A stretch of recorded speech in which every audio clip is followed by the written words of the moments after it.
Hello and welcome to Deep Linux. In this video, I'm going to talk about Heap. In this part of the Heap videos, I will mostly focus on what is a heap block. That would be the block of memory that you allocate via malloc. I will be talking about the data part of that and the metadata part of that. Because every block of heap, when it's allocated, it has a metadata that precedes the block itself. So I will be talking about that, and then some other things surrounding that concept of heap blocks.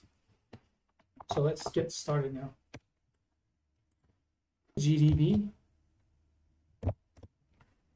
and then file heap,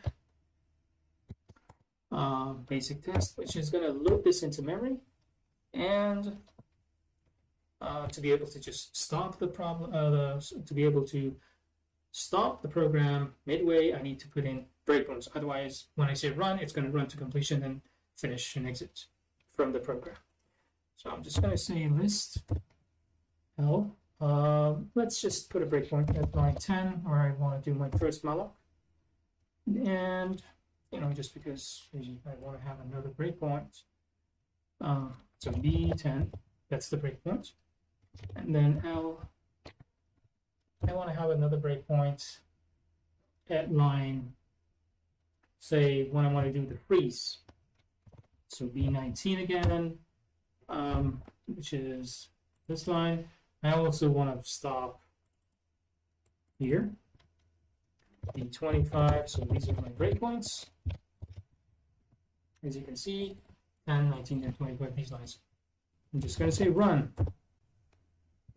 That's where I start. Now, I remember from previously that there are some pieces of information that I can use that would tell me where my heap starts or where my heap ends.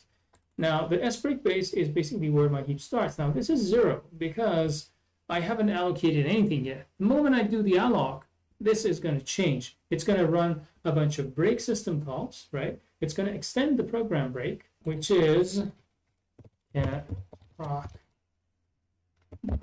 PID of heap basic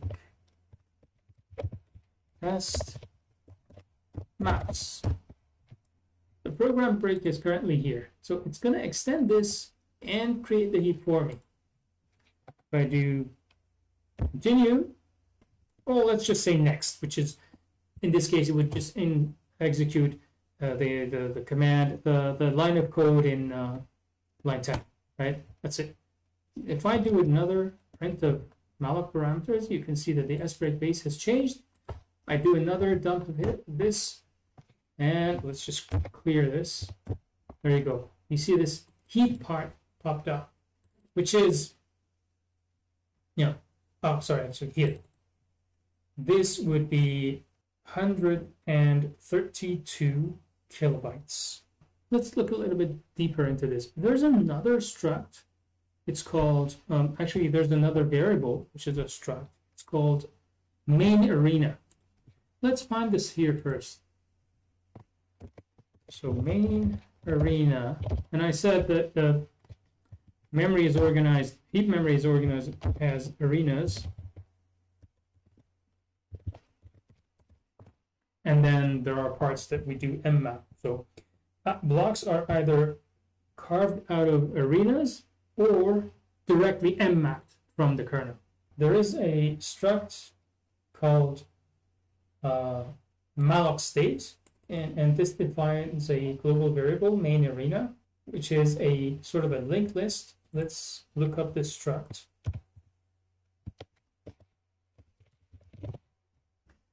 Here the struct is. So this is the part in file malloc.c.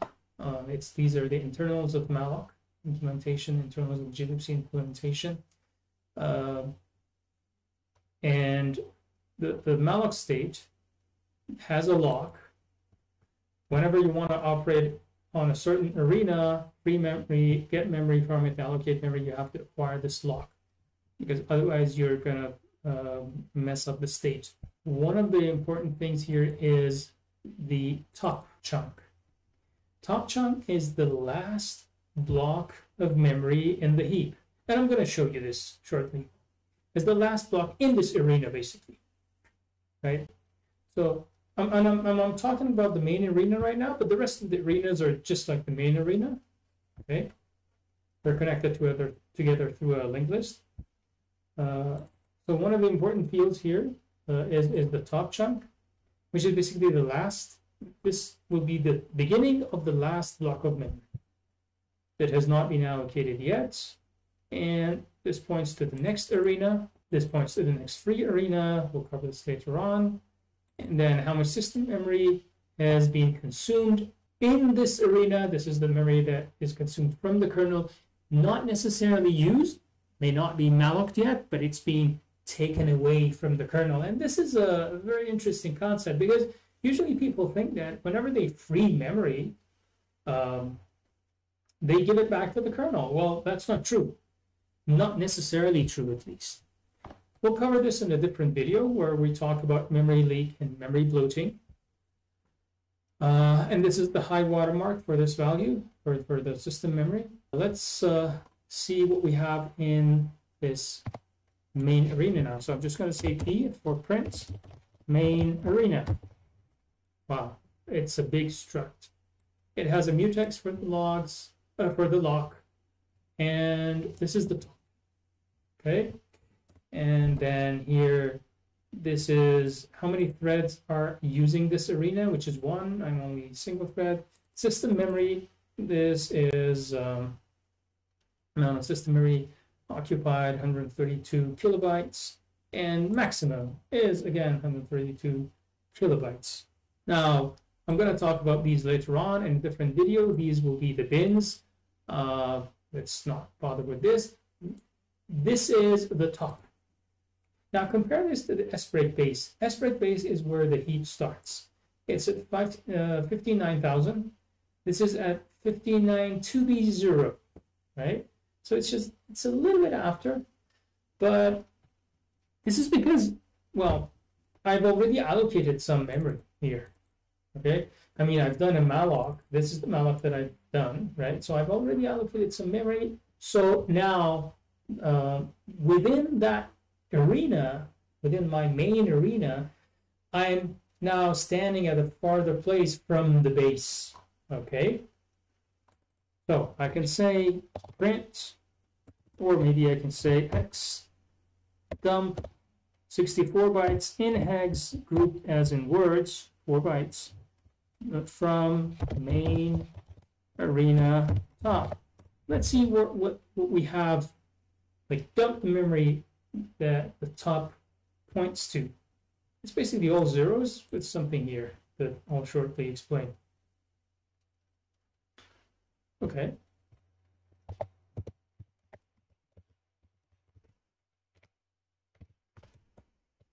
Yeah. That's the S-break. That's where the S-break starts. So 64, let's dump that memory. So this is the beginning, the very beginning of the heap. Press enter to walk through this. Yep, this is my first block. And let's just do next so that I run the next line, which is the memset. And now if we again look here, we're going to see the AA pattern showing up. Okay, good. So let's see. I did here, what I did is that I allocated memory using malloc of size 8, passed the pointer into B1, and then set the pointer to the pattern AA 8 bytes. This is my pointer. Okay, AA. But we see that there's something here before that, and we want to figure out what this really is. Let's print B1. B1 is 59280. 59280. This is it. Okay. And it's 8 bytes. Well, obviously, this is also 8 bytes, 4 bytes, 4 bytes. Fine. Good.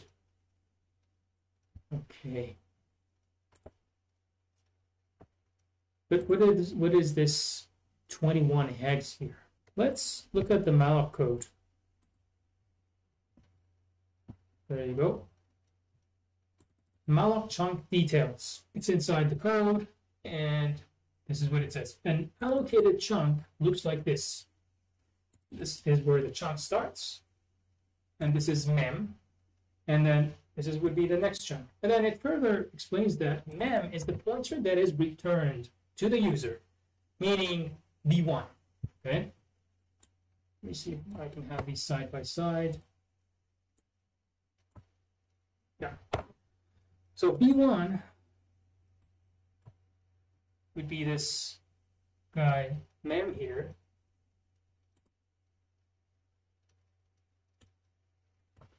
Let's shrink this.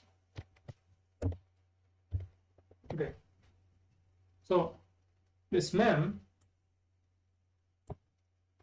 here is this B1 pointer or B2 pointer. That's mem.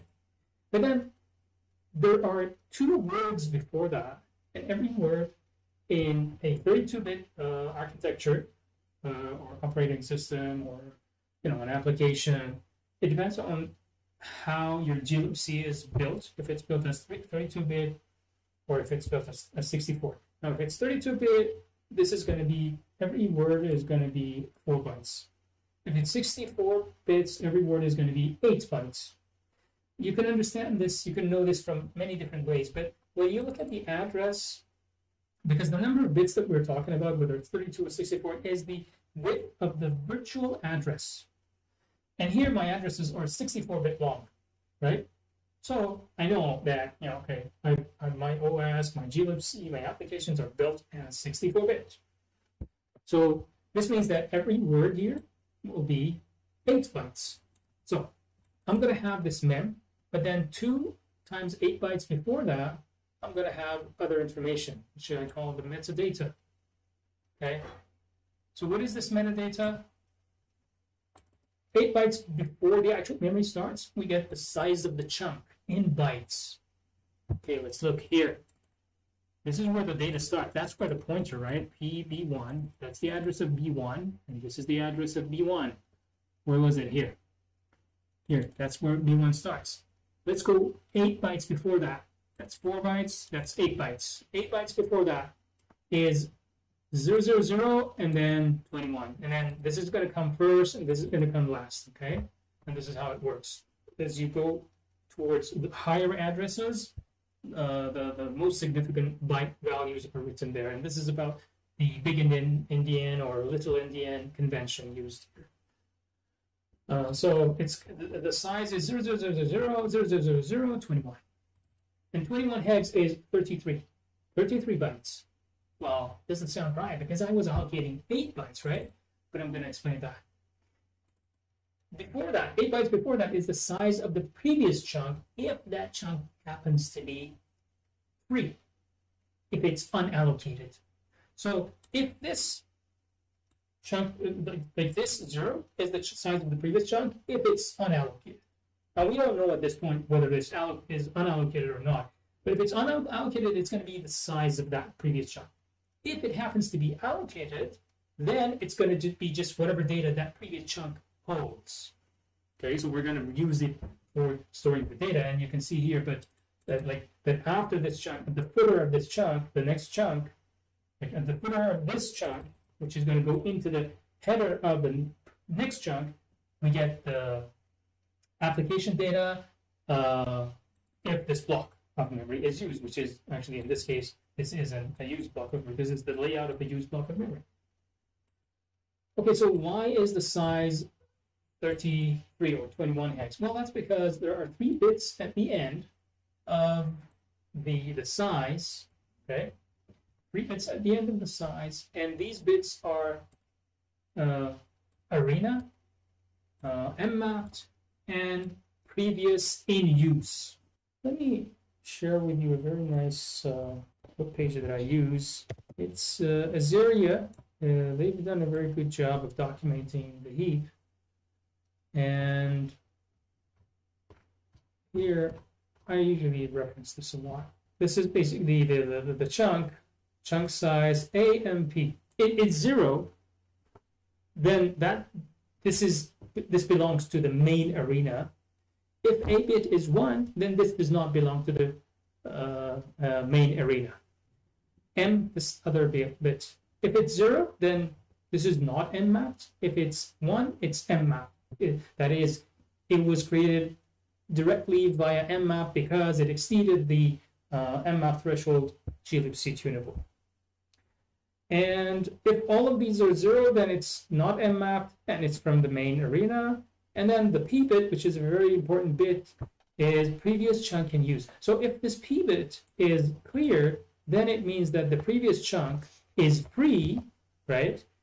Hence, this would hold the previous size. If P is 1, then the previous chunk is in use, and this will hold the user data for that previous chunk. Now, let's look at here. Here, I have 21 as the size. So, obviously, what I'm going to do is I'm going to mask out the last 3 bits, right? Which means that the size of 21 is actually 20. So, it's going to be 32 bytes. Mind you, this is not just the data part. This is the entire chunk, which is going to be the metadata plus the data.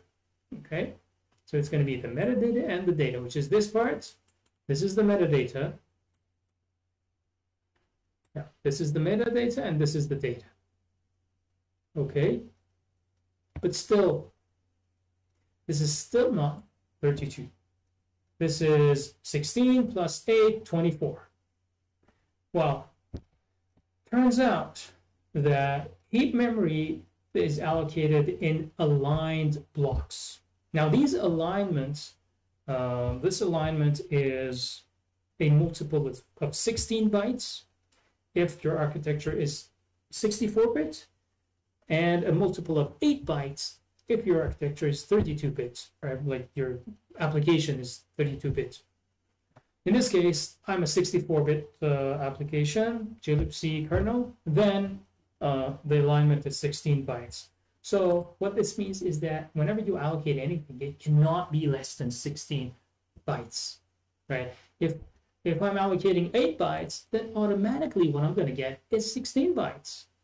Although I requested 8, but I'm just going to get 16 because it has to be aligned by 16. So if I get this part of memory, I'm also going to occupy this part. The second part is not, the second byte is not going to be given to anybody else. Okay, so I'm going to get the 16 plus the 16 metadata that comes before it, which is going to be 32, right? So that's why you get this. This 21, this 1 bit, right? This P bit is 1. So prev in use is 1, meaning that the previous block, this block, is in use. When that block is in use, then this is not going to be the size of that block. This will not be the size. This is whatever data that block holds, right? This is going to be used for the actual data, right? Now, let's look at the chunk that comes after this one.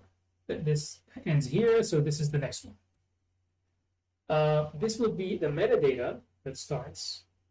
Here, I have all 0, which is basically because the previous, first of all, look at this. This is the this is the size of that next chunk, which is relatively huge. Previous bit is 1, meaning that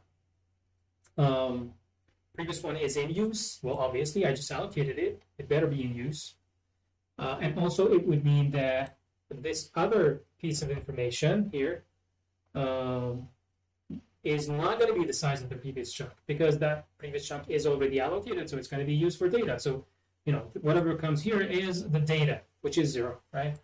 I only allocated 8 bytes of this, but I'm just going to have it. Now, let's look at the size. 20D5. What is this? Let's bring up my calculator. 20D50, because I'm going to mask out the last 3 bits. This is 134 or 80 bytes. And that's kind of rings a bell because it's almost around 132 kilobytes. This is how much memory we originally allocated, if you remember. This is the remaining part of the 132 kilobytes that we originally allocated. There's a big chunk here lying towards, from here towards the end of the heap. Now let's do the math. If I add this up to this guy, 2D05 plus, I'm just going to add that to 592B0, 592B0, I'm going to get this 7A0000. Let's take a look at this guy. Here, that's the heap. There you go. See, it ends here. It ends here. 7A00, 78000. So this is actually a chunk that contains everything towards the end of the heap. And the glibc heap deals with all the rest that hasn't been touched yet as like a big chunk. Okay, and this is actually the top chunk. Look, I say print main arena dot top. So that's where this is starting. Okay, starts from 92B0. 92B0 is here. It points to the metadata of the top chunk. So we learned a few things here, right? We learned that what is the metadata of an allocated chunk and what is the top chunk. Now let's go and allocate the next block of memory, which is 16 bytes. Well, first I'm gonna, I've already filled it with AA. So let's allocate the 16. Now 16 is 16 bytes aligned, so I don't expect to be, allocating any unnecessary memory here. I'm just gonna say next and next, fill it, and I'm also gonna again say, well, where did this metadata for this guy start? I'm just gonna start printing from the metadata 64 bytes. Well, I can say 128, but that's just what I'm used to usually. Look, 21, this is the previous block, and the next block right after it, again 21, 32 bytes. Well, because obviously it's 16 plus 16 metadata, it's going to be 32. So these two all show up as 32. And then, interestingly, the size of the top chunk is reduced by 20 hex. See here and here, reduced by 20 hex. The top chunk moved. Let's print it. Print main arena dot top. See, this was before 2B0 to B0. So it got B and then D. That's like 16 bytes of address. 16 bytes added to the address. Because now it was before it was here. Now, actually B, C, D. I forgot my alphabets. 32 added. Okay. Now let's run the next instruction. B3 is allocated, and again, see, top chunk went to this value. Now, this is interesting because this alloc is 25 bytes. Okay, so 25 bytes is going to be aligned to 16. Let's see what we get here.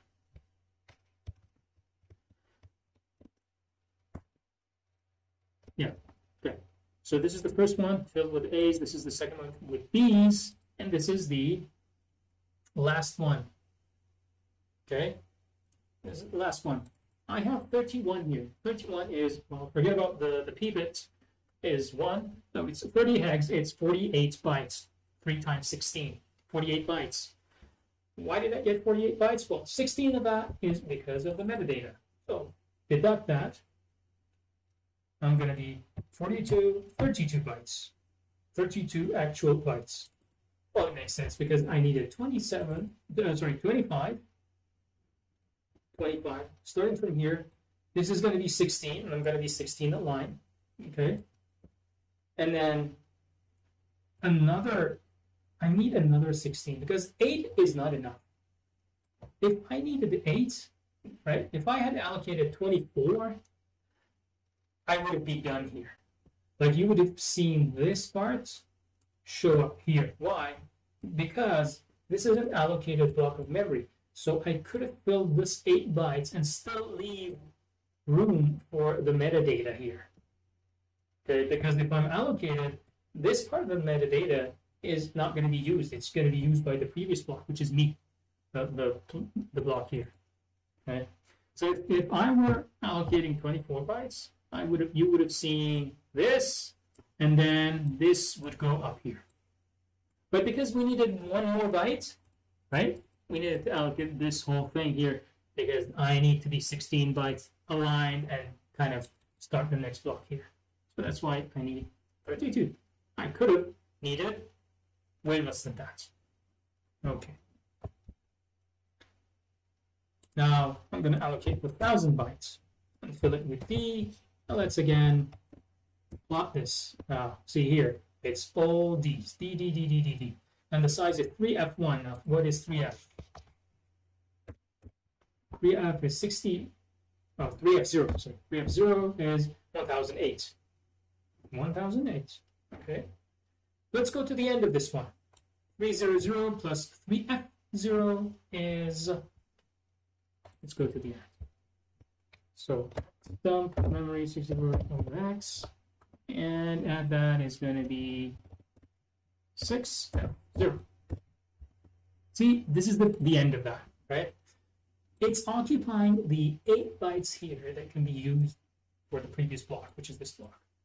And then the metadata for the next one is going to start here. So this was an example that I was explaining before when I said if I had allocated 24 bytes, I would have seen the metadata for the next block start here and share this 16-byte space with the previous chunk, let's say, right? So in this case, you see that. Like if this turned out to be 1,001 bytes, I would have a DD here, and then this whole thing would have shifted down here, okay? So a 1 here means that the previous block is allocated, and obviously, right?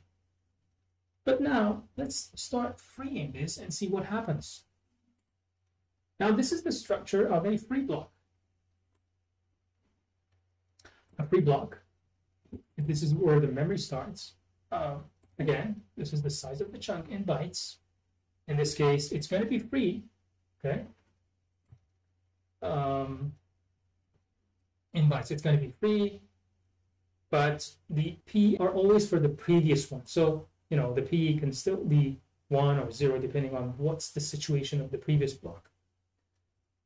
So this doesn't really change. This doesn't really change, right? What changes is that where the data used to be, there's a forward pointer and then a backward pointer. So 8 bytes in a 64-bit architecture and 8 bytes in the 64-bit architecture. There's a forward pointer and a backward pointer. But where do these point to? They point to the next chunk in the list of free chunks.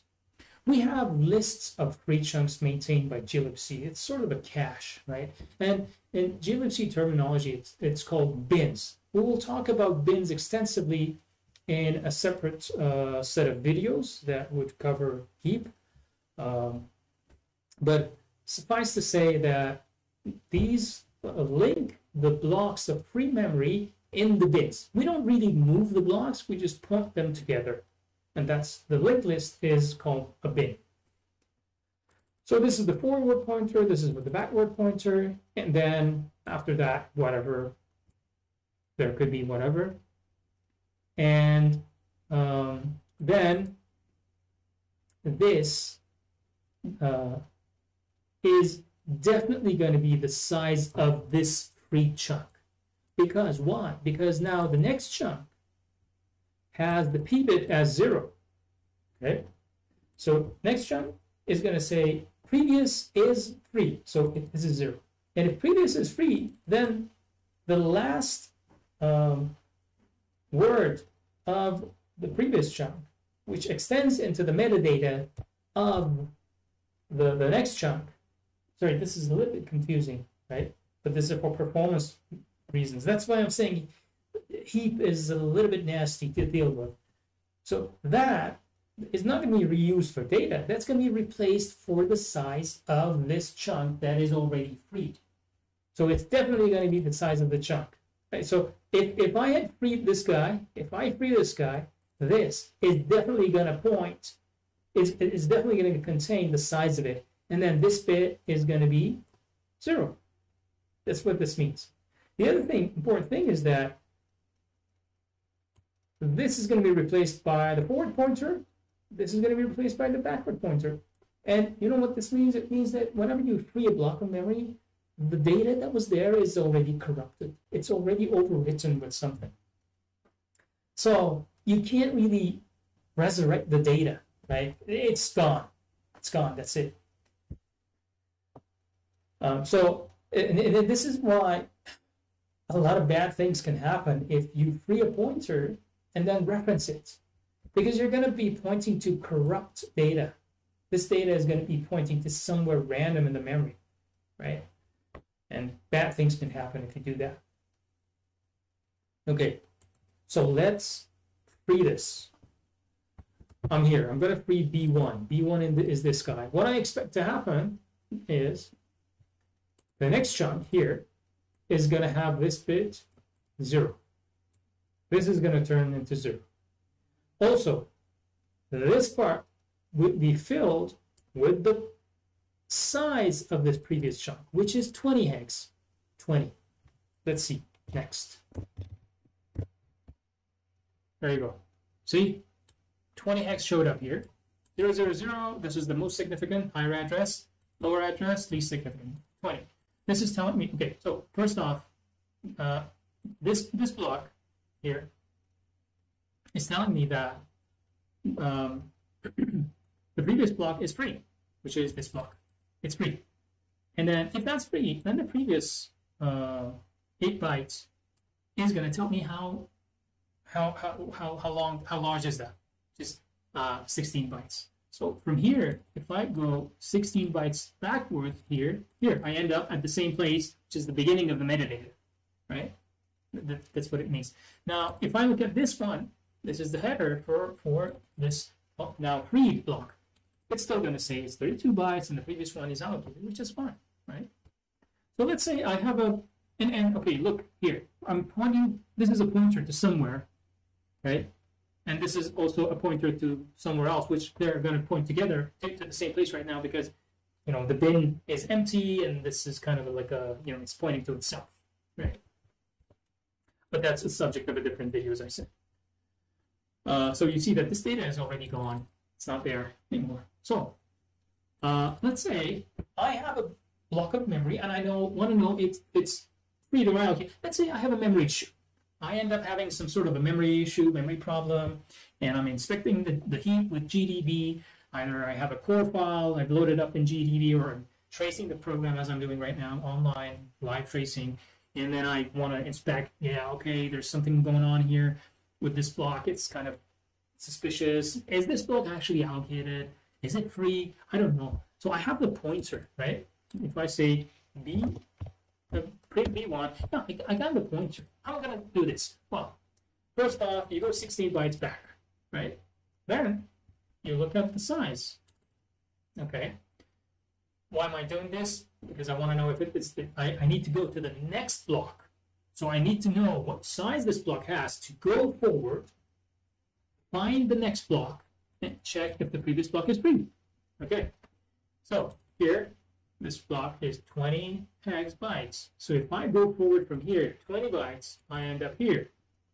Okay? 20 hex bytes from 32, end up here. Now, I look at the header of this block. Preb is free. So this guy is free. There you go, that's it. Okay? That's nice. So I know it's free. I know for sure this is free. Let's do something interesting. Okay? Let's write a macro which would do this for us. What are macros? Macros are, let's say, instructions, scripts that I can run inside inside GDB, which can run GDB commands for me if I don't want to do it all the time. I've already done this. And I can show you in show user. This shows us the user-defined scripts. This is the command is free that I've created. This is the contents. So the way you do it is you go like define is free, and then you enter and then type in all the commands, and then at the end you say end. That's it. I'm not going to do that because I've done it already. There will be a separate video dedicated to how to write GDB macros, and these are very powerful. And just to go through it, let's first see what it does. Now here's where I am in the, it's like line 20, list 20, line 20, here. I'm about to free B2. Already I allocated B1 to B4, free B1, and now I'm on free B2. So I'm going to run this GDB macro is free, say B1. It says B1 is freed. Good. How about B2? It's allocated. B3, allocated. B4, allocated, right? So if I go and I free B2, so this is the next instruction that I'm going to execute. If I say now is free B2, it's going to be free. B1, freed, B3, allocated, B4, allocated. See, that's a nice script. And what it really does is that it would just, let's say user to user, okay? What it does is that it gets this pointer, right? The pointer, let's say to B1 in this case, it assumes it's like a char star pointer, so it increments and decrements 1 byte by 1 byte, goes back 8 bytes, points here, right? And then extracts the size by ANDing this, by masking out the last 3 bits, right? It's the not of 7 hex, which is everything 1 except the last 3 is 0. So basically it's going to get this size, and then what it's going to do is that it's going to go forward from the header plus size, so it's going to end up at the beginning of the next block, right?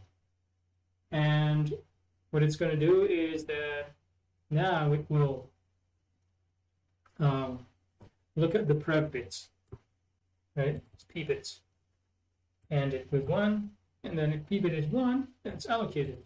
The previous guy of the next one, the previous block of the next block, which is me, is allocated. Otherwise, it's free. That's all it does. Okay, let's continue freeing the rest of the blocks. Next, free B3. So I'm going to again dump memory, right? Now I know you're probably concerned about why is this size changing here.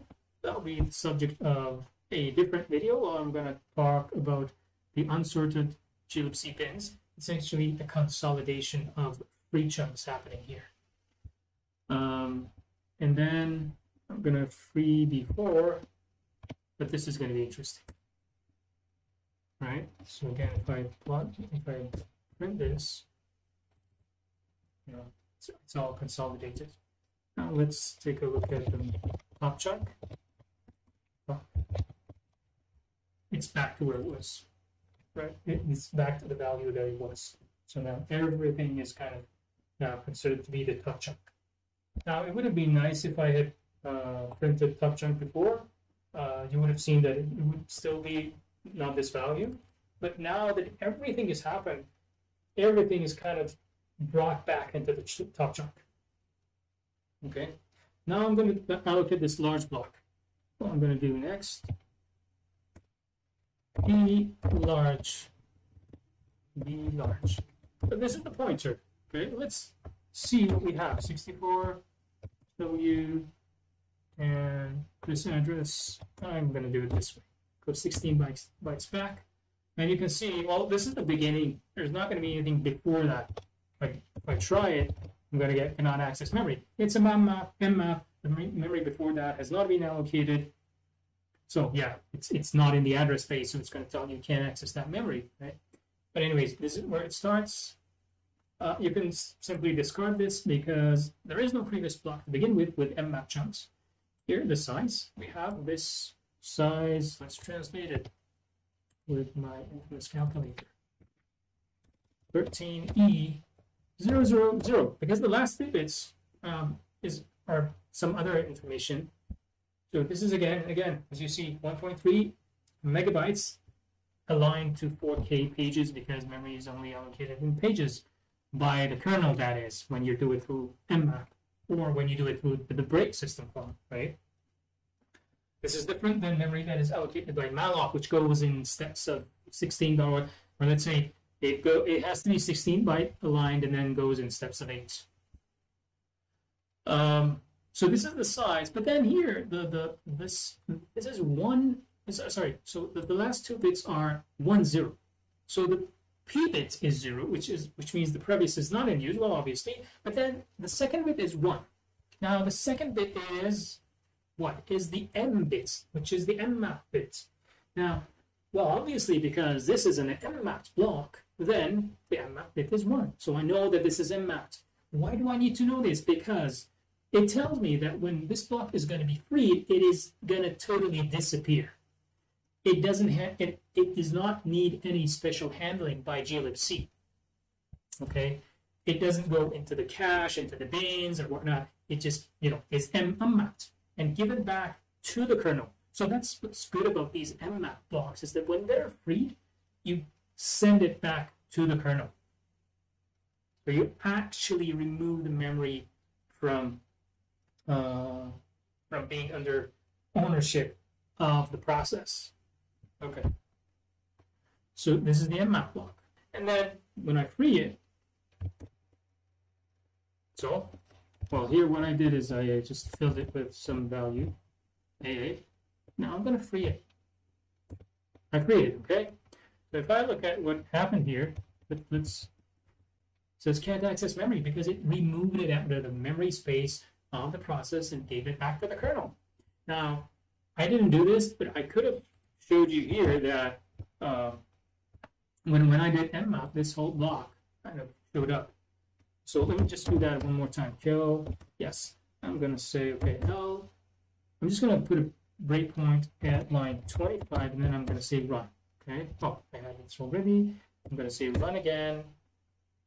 Oh, no, sorry. No. Continue, sorry. Continue. Continue. Here. Let's look at the memory map. And you can see that this is the heap here, right? Now I'm going to do the mmap. Continue. Well, that's what I'm going to do next. Otherwise, it's going to run to the end. So I allocated this, and then P prints this, right? FF7C something. Let's do this again. See? Something showed up. This was not here before. See, this was the heap, and then it was 7db something, right? But now, after the heap, I have, like, this is there, well, I have the 7C78,000 until db8000. So 78,000, db8000. Look. 78,000. That's it. That's what it is right now, right there. So minus 8. Actually, minus 16. Right? That's the beginning. 64 WX. This is where it starts. Right there. Here. And where it ends is probably here. Okay? So you can see that this segment of memory is now mapped into the virtual address space of the memory. And these are all virtual addresses, obviously. You probably know that already. Okay? And then when I go free, it will disappear. It will disappear. There you go. See? Now it's db to db8 something. It's not there anymore. Look, compare. So this 7C thing, sorry, 7C 78,000 is not there anymore. Okay. 78,000, not here. Okay, good. I hope you liked it. Stay tuned for my other videos on Heap. And don't forget to subscribe on the channel. And please, I really do welcome if you put feedback on the channel. Thank you very much. Bye-bye.